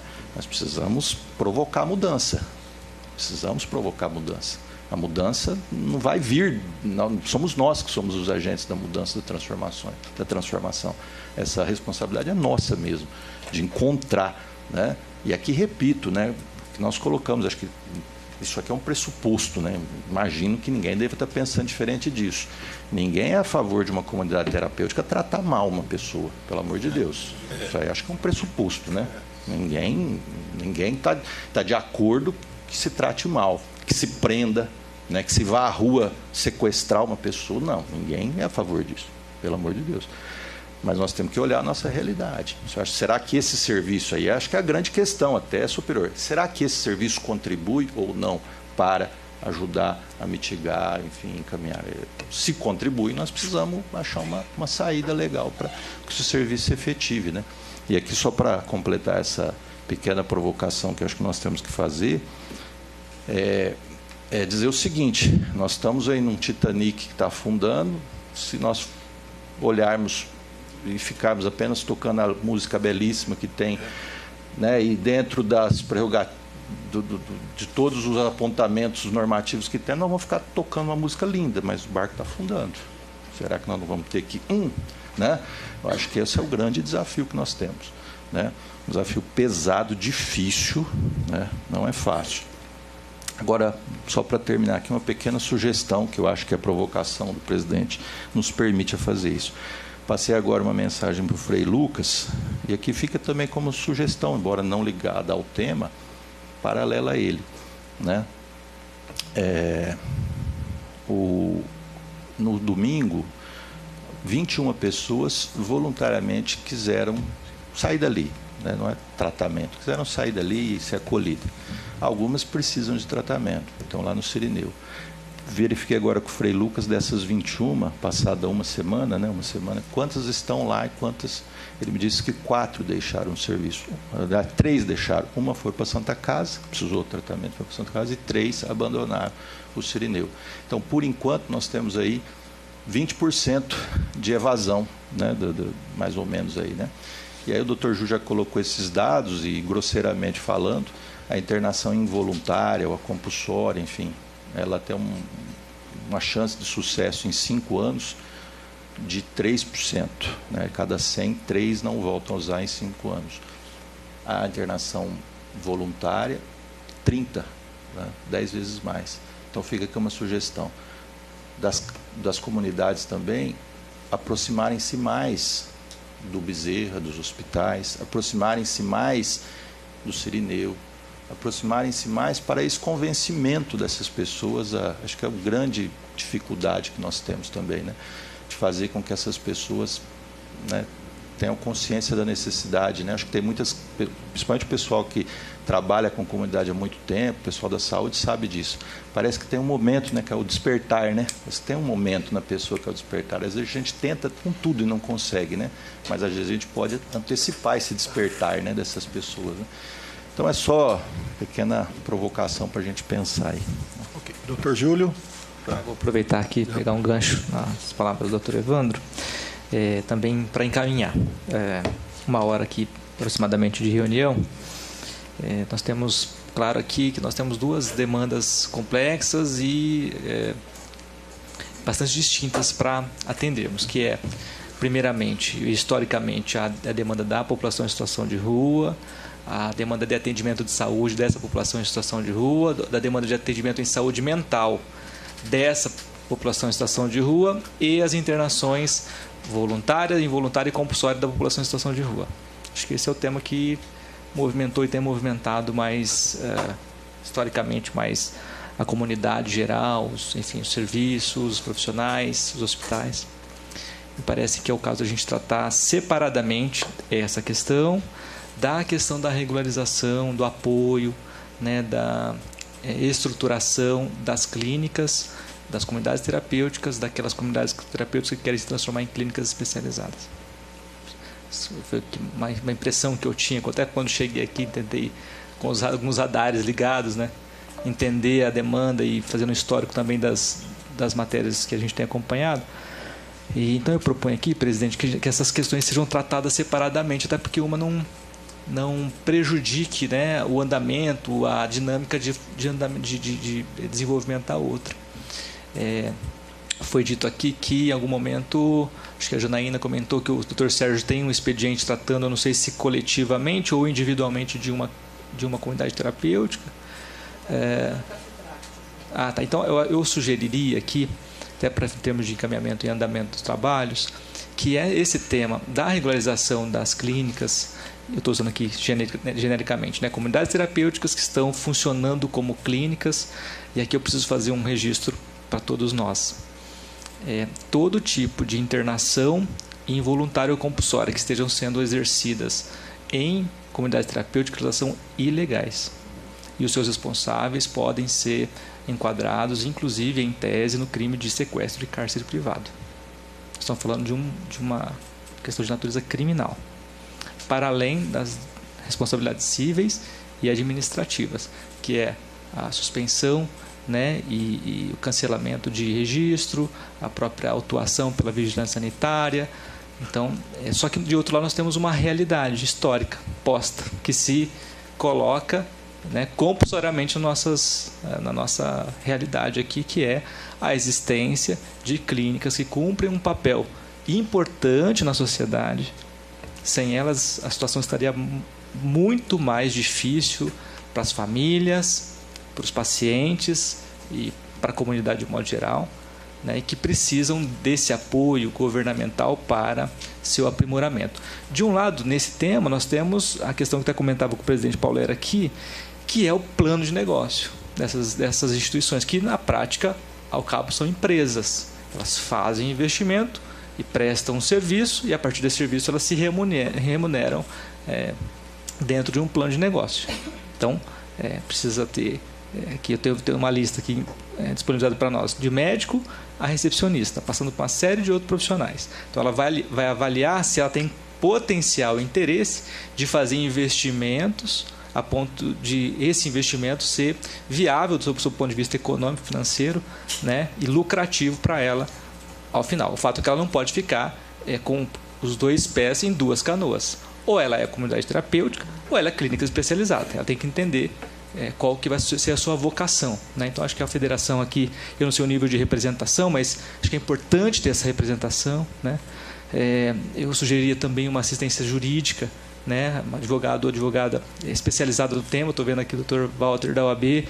Então, a OAB precisa, ter essas clínicas, a própria federação ter uma representação, uma assistência, né, jurídica para compreender e dar assistência, inclusive fazer as representações, né, e acompanhar, por exemplo, em reuniões essa com o Ministério Público envolvendo um tema específico. Precisa então ter essa assistência. É muito importante ter essa assistência, né, para fim de conhecimento da legislação e haja um diagnóstico e prognóstico para o seu funcionamento. Então, me parece aqui que é o caso de dividirmos aqui as duas frentes, né? Essa de natureza privada, como eu disse, que envolve a regularização dessa, eu estou chamando clínicas novamente, de forma genérica, comunidades terapêuticas que pretendem ser unidades de saúde especializada, e que é o que me traz mais assim fortemente, mais presentemente aqui, é a questão da população em situação de rua, em sofrimento mental por conta de uso e transtorno mental, e precisa de internações voluntárias, involuntárias ou compulsórias. E aí, presidente, então me parece que esse é o tema, Jair, que deve se ocupar então a legislação municipal, uma vez que no plano das clínicas já há uma regulamentação estadual e federal bastante já construída, né? Tem um histórico, aí tem ciência por trás dessa, e de experimentação, inclusive, por trás dessas normativas. Então, me parece que essa é uma questão de natureza privada, de interesse social, mas essencialmente privada. E falarmos da população em situação de rua e que não esteja em situação de rua, mas que precisa de internação, e aí daquelas pessoas que não tenham familiares. Porque aqueles que têm familiar, ou o vínculo está de alguma forma preservado, ela procura o CAPS. Quando ela conhece, sabe que existe o CAPS, ela está referenciada lá pelo CREAS, há essa articulação, não é? Envolvendo a assistência social e o serviço de saúde mental, né? E havendo isso, isso já acontece todos os dias. as internações involuntárias sendo solicitadas pelo seu familiar, o referenciamento via CAPS. Aí o médico do CAPS assim, ele registra, né, o esgotamento, né, do atendimento ambulatorial, ele prescreve então a internação involuntária. O SAMU faz a internação, essa pessoa vai então para o Hospital Bezerra de Menezes para sua estabilização. Agora estou falando da população em situação de rua. Nós precisamos aqui, presidente, é o ponto que nós temos debatido, e agora é a parte nova, né, que é regulamentar no plano municipal, pode ser por legislação ou pode ser por uma legislação mais genérica e depois via decreto, para se detalhar um pouco mais, como se dará então as internações involuntárias solicitadas por quem não é familiar, né, de uma pessoa em situação de rua ou com uma situação similar a essa, né? Não tem familiar, tem transtorno mental, ou às vezes tem familiar, mas ele não é conhecido. É isso que a gente está propondo fazer. Então, depois desse tempo todo, a gente regulamentar no plano municipal, e nós estamos fazendo essas conversas com a saúde mental, aqui a Daniela, a Janaína, né, com o Hospital Bezerra, e depois, na sequência, nós falaremos com o SAMU e a Guarda Civil e a Polícia Militar. Já estamos fazendo, na verdade, a conversa bastante já avançada, que é a construção desse fluxo. Esse fluxo que é tão importante que cabe ao município regulamentar, né? Hoje é um fluxo que nós estamos fazendo a partir da interpretação da lei e da realidade, da disponibilidade dos equipamentos. Temos um hospital de retaguarda, esse hospital que recebe, no caso de internações compulsórias e involuntárias. Temos o CAPS, né? Temos o serviço do recomeço, que é o encaminhamento para a comunidade terapêutica. Temos a casa de acolhimento, que é o Serimneu, Madre Teresa. Então já temos uma pequena rede instalada e bastante funcional que nos permite fazer lançar a mão dessa, vamos dizer assim, dessa dinâmica, dessa estrutura, desse fluxo, né? Ele já está funcionando, né? Agora nós queremos que ele seja aperfeiçoado para que ele funcione de forma ainda mais eficiente e que atenda a demanda da sociedade. Porque o que nós encontramos, pelo menos alguns meses atrás, era uma dificuldade nessa operacionalização por diversos motivos. Então a gente está tentando de alguma forma contribuir, né? E as reuniões são importantes por conta disso, para que a gente aprimore esse fluxo. Então, a dona Maria, que comparece lá no CAPS, ou na UBS, ou no CRAS, e relata que seu filho, José, está em uso problemático de drogas, está vendendo as coisas de casa, está batendo na mãe ou ameaçando a mãe, enfim. E essa é uma situação que vem recorrente, e a gente sabe bem disso, né? O que ela tem que fazer? O que ela pode fazer? E quando ela solicitar, o serviço esteja capaz, tenha condições e capacidade de dar a resposta que ela precisa, né? E aqui eu quero fazer um registro que é a importância e a centralidade do Hospital Bezerra de Menezes. Quero aqui dar o nome da Milene, doutor Marcelo, a Dani, né? Doutor Gustavo, a Daniela do hospital, porque é o hospital que tem dado suporte, né, para o desafio e recebido esses pacientes, né, numa condição cada vez mais assim, mais difícil de estabilização e de tratamento. Nós temos estado lá nunca tanto quanto nos últimos dias, nas últimas semanas. Nós temos 7 pessoas lá internadas compulsoriamente por conta de decisões judiciais que nós solicitamos ao longo das últimas semanas. São pessoas que estavam com um transtorno mental grave, né, um sofrimento mental severo, ali no centro, estavam em situação de rua, algumas com familiar, mas todas com vínculo bem rompido, né? Algumas a gente nem sequer tem notícia. O serviço de assistência do hospital está trabalhando e lutando para encontrar esses parentes e tudo. E é o hospital que está recebendo esse impacto, né? Essas pessoas chegando mesmo lá de forma agora um pouco mais atacado, antes era um pouco mais individual, de forma mais individualizada. Então, sob o ponto de vista de gestão, Sr. Jair, que envolve a gestão da prefeitura, é reconhecer e fortalecer esse serviço que é prestado hoje pelo Hospital Bezerra, que é fundamental, né? Nós temos aí em projeção a disponibilização de algumas vagas lá numa ala psiquiátrica do hospital de base. Nós não temos ainda, pelo menos não temos notícia, né, que ajudaria bastante nesse suporte, mas é para a região, então são 10 vagas para 102 municípios, então nós vamos dividindo aqui, vai dar 0,1 para cada município. Assim, a gente pode contar com essa, vamos continuar contando mais um tempo com o Bezerra, né? O Hospital Bezerra e as suas equipes. E, agora, finalizo, voltando aqui ao que a Janaína indicou, que é o desafio tão importante quanto a internação, de forma adequada, no tempo certo, do jeito certo, é a desinternação. Um plano de desinternação e, vamos dizer, que é utilizado lá para a proteção da infância, né? Lá nós temos a entrega protegida, aqui nós vamos falar da alta protegida. Essas pessoas não podem ser colocadas na frente do hospital de alta em situação de rua, depois do seu período de estabilização, né? Porque só não podem. A rigor, elas estão de alta, elas têm que ser colocadas, a alta deve ser efetivada. Elas não podem porque a sociedade de Rio Preto não pode concordar que, pela ausência de políticas públicas, as pessoas sejam colocadas na porta do Hospital Bezerra de Menezes, mesmo estando de alta, sem uma alternativa de encaminhamento. Então, é isso que a gente está tratando justamente agora, né? Elas vão para onde? No plano individual de atendimento impositivo pela lei, seja de saúde, seja de assistência social, essas pessoas precisam ser recambiadas, encaminhadas, ser disponibilizadas. Ela vai para onde? Ela vai para a comunidade terapêutica, ela vai para o atendimento ambulatorial mediante inclusão no moradia primeiro, ela vai para... tem um nível de desorganização importante. Então, ela vai para onde? Ela vai para o Cirineu, para ter acolhimento, ali ter uma estrutura um pouco melhor, né? O que ela não pode é ser colocada, como historicamente a gente tem acompanhado, ser colocada na porta do hospital, né? Pela absoluta ausência de... não digo ausência do serviço, porque o serviço existe, mas a ausência esse ajuste dos serviços, né, funcionamento dos serviços, né?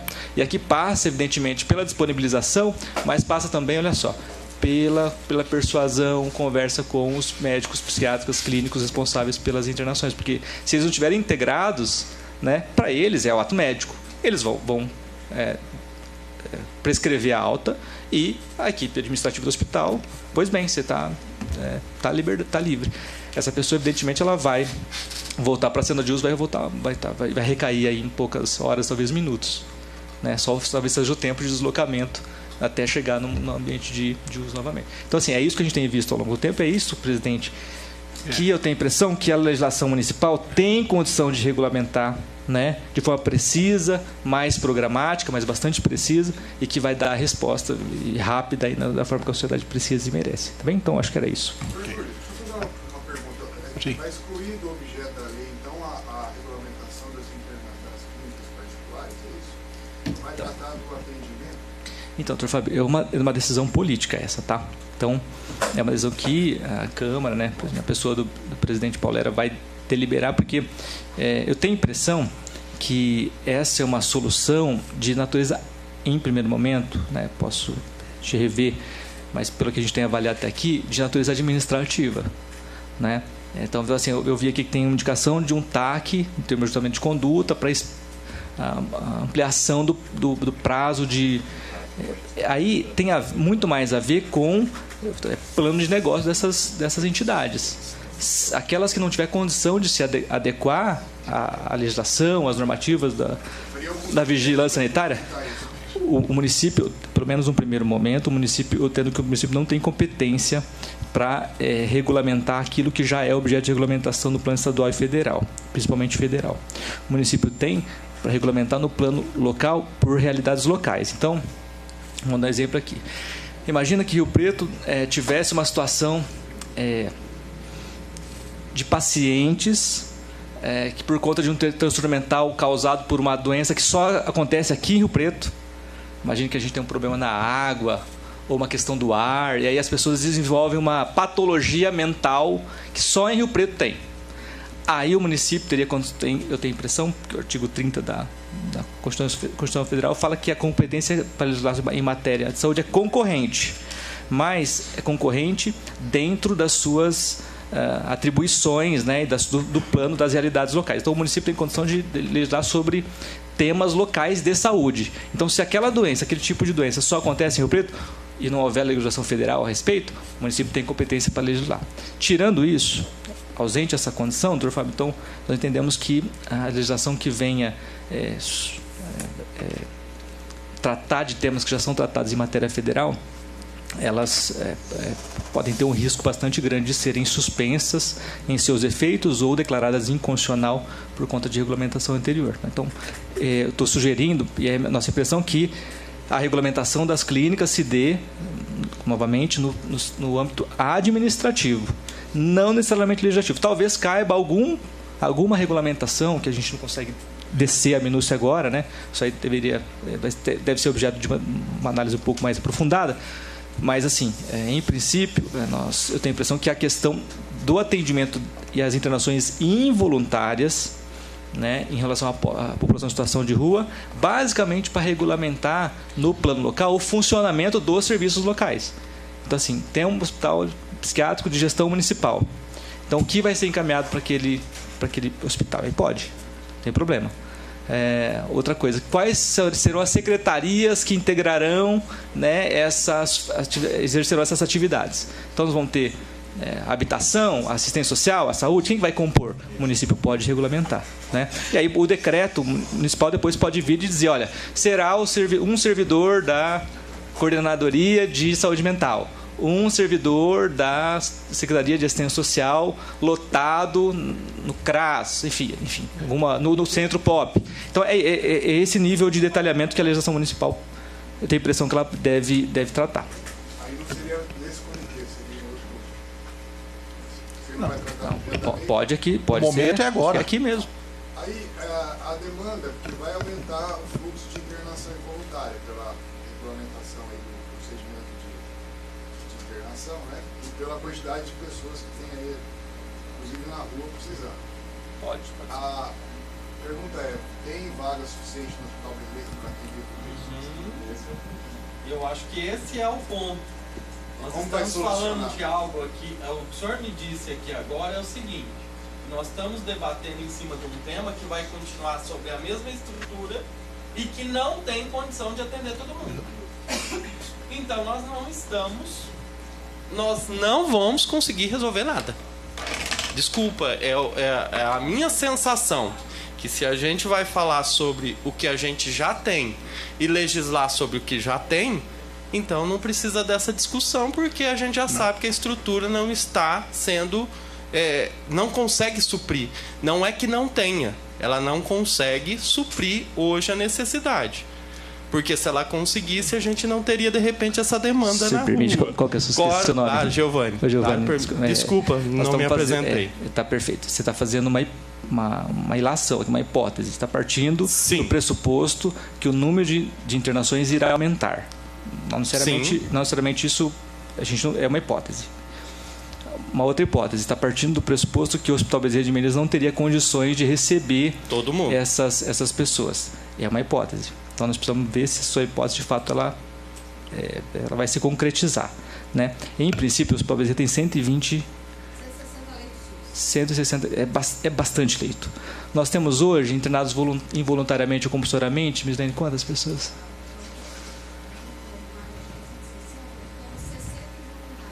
60 involuntários. Então, temos um número já bastante significativo. Todas as pessoas... Giovanni, só dar um dado, tá? Esse é um dado concreto, não é hipotético. Por favor.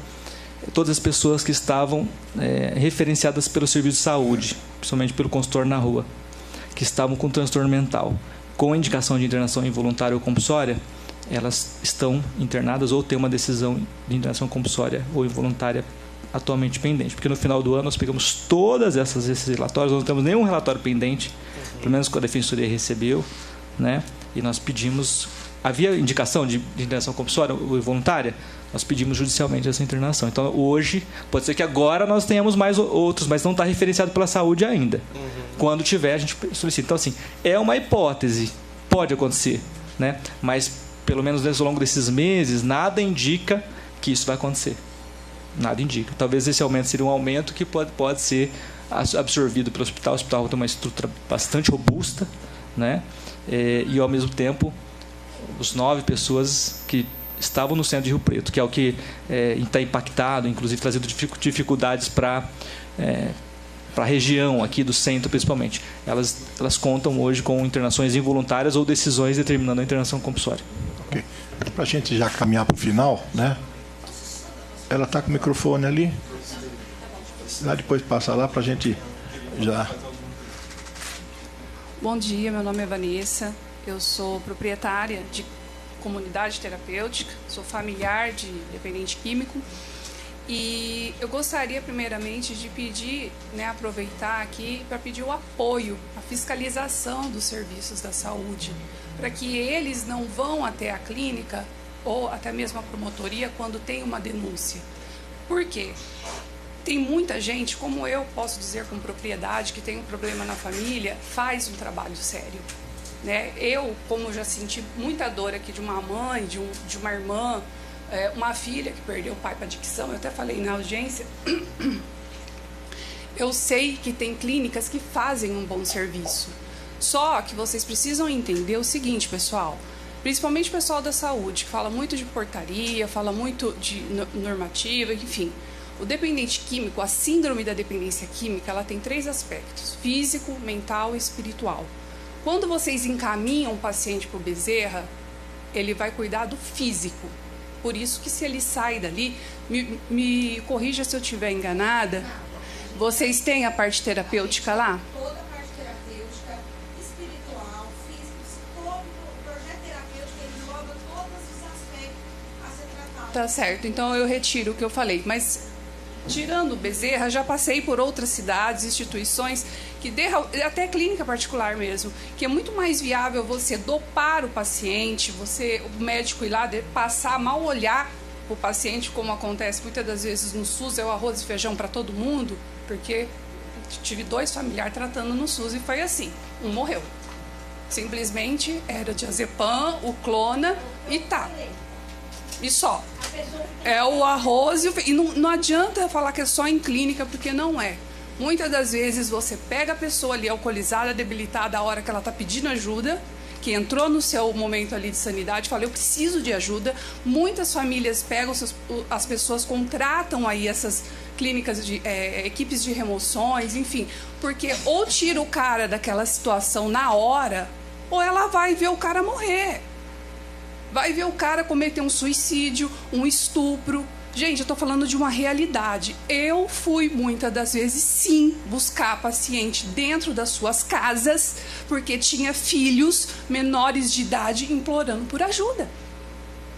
Não adianta, é muito bonitinho chegar e falar, vamos fazer assim, assim, assado. Mas quando a gente pede ajuda, essa ajuda ela não vem. Sabe onde que eu vou recorrer, muitas das vezes? Amor exigente. NA, dá resultado para um voluntário pós-tratamento, quando se faz um bom tratamento dentro da clínica e conscientiza essa pessoa que ela precisa de uma manutenção num grupo de apoio, por exemplo. Dá resultado. E quando esses grupos, eles verificam que a clínica, ela tem um comprometimento em realmente resgatar famílias, pessoas ali da adicção, eles mesmos propõem salas de reunião dentro da clínica, aonde a gente começa a dar ali, a criar neles ali o hábito de frequentar esses grupos. Então, as pessoas que estão limpas hoje, ela frequenta grupos, precisa ter uma fiscalização. Quando eu falo não é só denúncia, porque o adicto, ele é manipulador. Hoje ele pode chegar lá na minha instituição e falar assim, Vanessa, eu quero internação. A partir do momento que bate com a vigilância sanitária, um promotor de justiça, ele vira para... Doutor, eu não quero ficar aqui. Ah, por que você não quer? Não, ele não vai virar para você e falar assim, eu quero usar droga. Ele vai falar assim, eu não quero ficar aqui porque eles me batem, eles me dão comida estragada, eu não tenho atendimento médico. E aí? Até você provar que você não fez isso, é difícil. Outro problema muito grande, ninguém quer assumir a bronca de um trabalho árduo que é a dependência química. Faz um levantamento e veja quem são os donos de clínica. A maioria são dependentes químicos, que visam o quê? Ganhar dinheiro. Poucos, um percentual bem pouco, é aquela família que pega, como eu, no auge da minha codependência, eu larguei o meu curso de Direito no último ano de faculdade, meu irmão internado. O que eu fiz? Eu falei para o meu marido, Gilberto, vamos pegar tudo que a gente tem, vamos montar uma clínica, porque meu irmão vai trabalhar nela e nunca mais ele vai usar droga. Resultado, no dia da inauguração, eu recebo uma ligação: olha, a gente está aqui na frente, mas não tem ninguém. Já tinha sumido com tudo que estava dentro, com o carro, e sabe lá Deus onde estava. Eu falei, aí agora, se eu não consigo lidar com um, como é que eu vou conseguir lidar com um monte? Né? Mas eu fui atrás do que eu pretendia nessas clínicas que ele foi internado e não conseguia, que eram priorizar um bom atendimento médico, um acompanhamento ali semanal de um psiquiatra, não prescrevendo para deixar ele sedado, porque o adicto ele tem que estar... Primeiro tratou o físico, porque ele chega ali sem noção nenhuma. Depois ele precisa ter conhecimento da doença dele. E vou falar mais, tem muitos órgãos que vão lá e não sabem da doença. E aí como é que você quer falar de um assunto que você não sabe? SAD, Síndrome da Dependência Demorada. Isso acontece direto dentro da clínica. O paciente chegou feliz da vida com a família, daqui a pouco ele quer quebrar tudo porque ele precisa usar a droga. E outra coisa, gente, a internação involuntária são para casos críticos, não só para situações de pessoas de rua. Pelo amor de Deus, eu estagiei 1 ano e meio no Ministério Público de Bauru e eu falo com propriedade. Eu estagiei ali na Vara da Infância e Juventude. Quantas mães, quantos pedidos, quantas notificações eu recebia da maternidade Santa Isabel ali, das mães mal pegavam seus filhos no colo para ir usar o crack. Saíam da maternidade, às vezes chorando, porque não conseguia nem ver aquela criança, porque eles tinham necessidade de fazer o uso abusivo de droga. E o direito dessa criança em ter uma família? Onde fica? Porque se fala muito do direito do dependente químico, os direitos humanos, de ir e vir. Mas e a saúde mental da família? Essa criança que nasceu e foi trocada por uma pedra de crack. Então, resumindo, eu quero muito, né? Eu tenho uma comunidade terapêutica aqui em Rio Preto e eu quero muito ser fiscalizada. Só que eu quero ser fiscalizada e quero que entendam, né, o que estão fiscalizando. Que não me cheguem lá, eu vim aqui fiscalizar porque eu recebi uma denúncia de maus tratos. O dependente químico ele vai falar isso, o que ele quiser, a hora que ele quiser usar droga. E aí, às vezes, a gente acaba pagando por pessoas que, no caso, um dependente químico que está ali numa condição de abstinência, ou até mesmo por esses donos de clínica, que são donos usuários, que estão ali só querendo ganho, e aí realmente coloca ali em risco o tratamento desses pacientes. Tá? Okay. Então é isso. Ok, pessoal, nós vamos já para o encerramento. Quer falar rapidinho, então? Vai para a gente já. Nós temos dentro do que foi combinado, que era 2 horas. Pra gente... Não, rapidinho para poder... Eu estou ouvindo o pessoal dizer, sim, e como ela acabou de dizer, que não só o pessoal de rua, mas também nós do Amor Exigente sabemos quantas pessoas, quantos problemas há nos dentro de casa, e piores até muitas vezes que os de rua. Eles costumam dizer que eu deliro, tanto na equipe nacional da prevenção, como aqui, que eu tenho delírios. Eu queria sugerir, nós estamos aqui com vários segmentos da sociedade, todos imbuídos no mesmo ideal, na mesma força, na mesma vontade. Nós temos aqui, da parte da saúde, da parte do jurídico, todo o pessoal super competente para montar a nossa clínica, que atenda os nossos de Rio Preto e os que estão na rua e os que estão dentro de casa.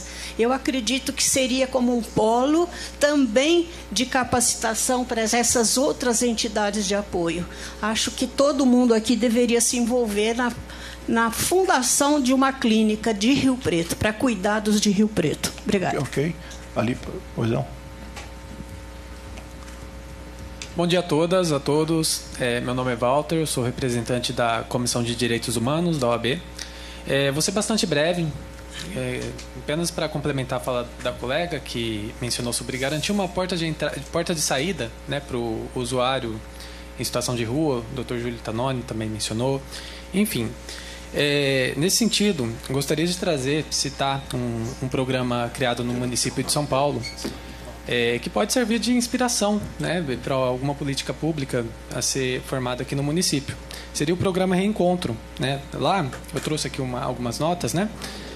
Se criou um plano de ações para atendimento aos usuários de drogas em cenas abertas e revitalização da área central da capital. A iniciativa, que reuniu programas estaduais e municipais já existentes no local, acerca da saúde, segurança e assistência para atendimento à população, possui 3 eixos de atuação: conexão, cuidado e oportunidade, que dialogam precisamente com as características em comum da população em situação de rua. O primeiro eixo visa estimular a recriação de vínculos pré-existentes e o fortalecimento da rede de apoio. O primeiro elemento de conexão entre o poder público e o indivíduo em situação de rua seria a abordagem social, sendo, portanto, um instrumento fundamental de vinculação das pessoas à política pública e às demais etapas e eixos do programa. O segundo eixo, na capital, é oferecido moradias subsidiadas para aqueles que não possuem renda suficiente, nas modalidades de locação social, renda mínima e moradia transitória. O terceiro eixo, por fim, seria o de oportunidade, que consiste na intermediação de mão de obra e emprego, através da capacitação profissional, de alocação em contratos públicos, da busca ativa por vagas e do estímulo à contratação no setor privado.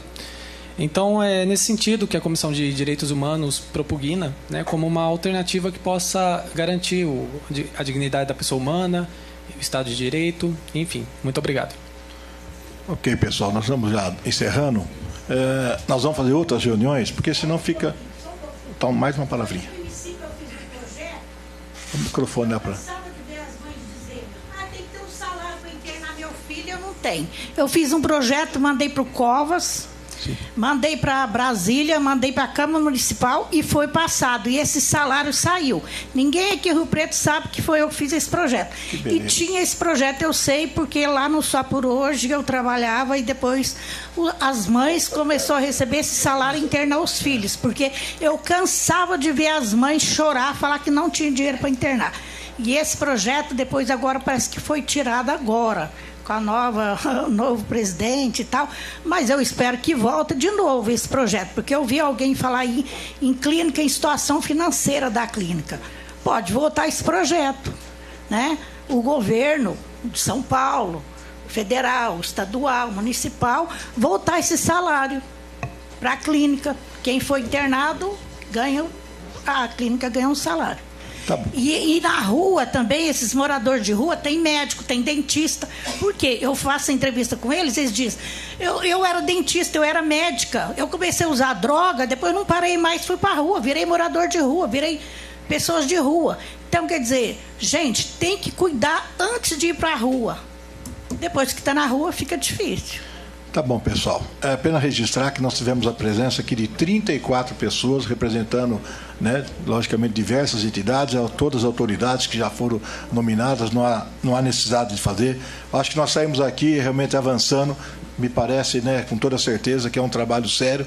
As palavras que foram colocadas, todas as sugestões, opiniões serão colocadas nesse projeto, tendo apoio aqui do Jair Moretti, em nome do prefeito municipal, que vai endossar realmente o projeto. Está muito bem claro a situação, fazer o doutor Tanone, o doutor Pelarim, mas colocou com muita propriedade da gente achar uma solução. Nós temos aí a questão das clínicas, que precisam de um apoio, precisa de uma regulamentação para continuar trabalhando. O poder municipal, estadual e federal é incompetente para cuidar de todas essas pessoas. Não há estrutura para cuidar de todas essas pessoas que estão nas clínicas e em outros lugares aí. Então, precisa-se realmente regulamentar, aumentar essa rede de atendimento. E aí que nós podemos entrar, achar um KINAI, onde já há um entendimento de achar a palavra certa. A Janaína colocou muito bem, dessa importância de ter essas clínicas envolvidas nesse tratamento. E eu ouvi uma entrevista para encerrar. Aliás, o doutor Pelarim fez um exemplo muito claro, porque a gente tem que ir para a simplicidade. Se eu for aqui trabalhar em cima de lei, o que o juiz fala, o que o ministro fala, não vai acontecer nada. Nós vamos ficar aqui perdendo tempo, Mas nós temos que achar a solução. É um problema municipal. E eu vi uma entrevista do Barroso, onde ele disse: saúde é problema municipal, sim. O município pode e deve regulamentar e tem obrigação de cuidar da saúde municipal. Eu vi uma entrevista do Barroso há uns 15 dias atrás, até comentei com ele isso aí. Então, tem muita coisa que a gente pensa, mas a lei ela deixa realmente sempre aí, vamos dizer, não vou dizer brechas, mas deixa aí interpretações. E para encerrar, quando se fala de lei, nós apresentamos um projeto nessa casa, vereador Cabo Júlio, há anos atrás, que era o desconto da feira. Todo mundo foi contrário, dizendo que era ilegal e inconstitucional. Nós ganhamos de 7-0 em São Paulo e 7-0 em Brasília. Onde é que estava? Então, é isso que a gente precisa entender. As interpretações da lei e aquilo que é de interesse municipal, eu tenho certeza absoluta que ele sobrepõe, como o doutor Tanoni deu um exemplo aqui, as necessidades municipais, elas sobrepõem aquilo que pensa o Estado. Porque as pessoas não moram no Brasil e não moram no Estado de São Paulo. As pessoas moram onde? Na cidade. As pessoas moram em São José do Rio Preto e todas as mais de 5 mil cidades do país. Então, portanto, nós temos obrigação de trazer esse tema e eu quero agradecer a todos os vereadores da casa, a todos os presentes. Quais são os nossos próximos passos? Os próximos passos agora, nós vamos só marcar uma nova reunião. Já tem algumas sugestões. Aqueles que já trouxeram aí uma minuta, como já foi me entregue por algumas entidades, eu vou acatando essas minutas e depois, já numa próxima reunião, a gente possa ir tentando formalizar a questão de, eu acredito, de 15 dias, 21 dias para fazer uma reunião, né, pegar essa documentação para a gente chegar e dar uma resposta rápida, porque o assunto exige de nós que fazemos política pública, nós que somos o governo, Ministério Público, polícia, todos que estão envolvidos aqui, né, jurídico e as entidades, nós temos que dar satisfação dos nossos atos e dar uma resposta que a população está esperando. Ok? Obrigado a todos, viu?